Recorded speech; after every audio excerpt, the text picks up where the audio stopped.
Welcome to my garden. Let's talk asparagus. I've planted it many years ago, probably about 7 or 8 years ago at this point. It is a perennial, which means it comes back every year and you don't have to replant. However, when it goes to seed, it drops beautiful seeds and it does propagate itself. So let's take a look at what we have. This is the mixed bed of asparagus. We have a couple different parts of the life cycle. This here is the itty bitty little baby asparagus plants that planted themselves from seed last year. And so they're coming up. Looks like a clump of them went together there.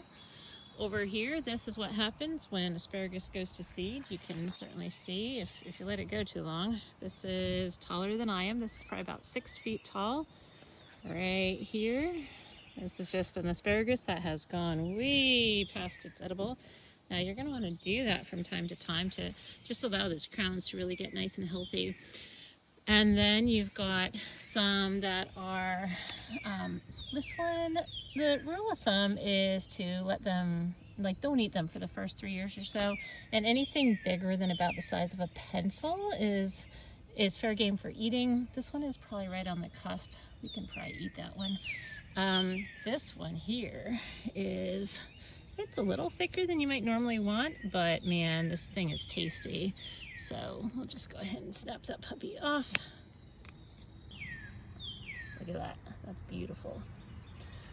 And here we have another one gone, new one. This one's gone to seed. And the idea is we're just gonna let this stuff grow. This one here, I have the choice. I can either snap it and eat it here and now, or we can let it go to seed. Another day it'll grow about a foot. So these things grow like crazy. And this one is going tall.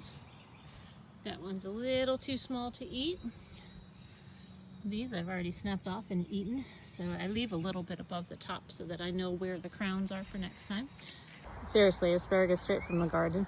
You don't need to cook it, you don't need to steam it, you don't need to saute it, you don't need to put it in a quiche, you don't need butter, garlic, salt, none of that. I mean, those are wonderful things. You can never go wrong with butter and garlic, but this stuff, it's so fresh, so tender, so good.